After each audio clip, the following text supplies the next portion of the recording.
The National Weather Service in Lincoln has issued a tornado warning for northeastern Logan County, western McLean County, southeastern Aswell County until noon at 11:26 a.m. A severe thunderstorm capable of producing a tornado was located near Hartsburg and moving northeast at 60 miles an hour.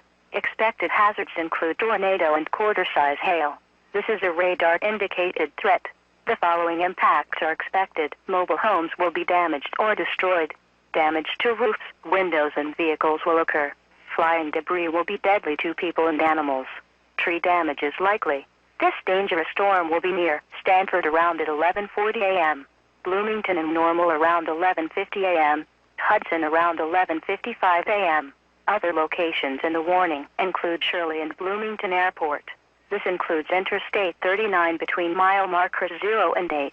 This includes Interstate 55 between mile markers 141 and 169. This includes Interstate 74 between mile markers 121 and 147. This includes Interstate 155 between mile markers 11 and 13.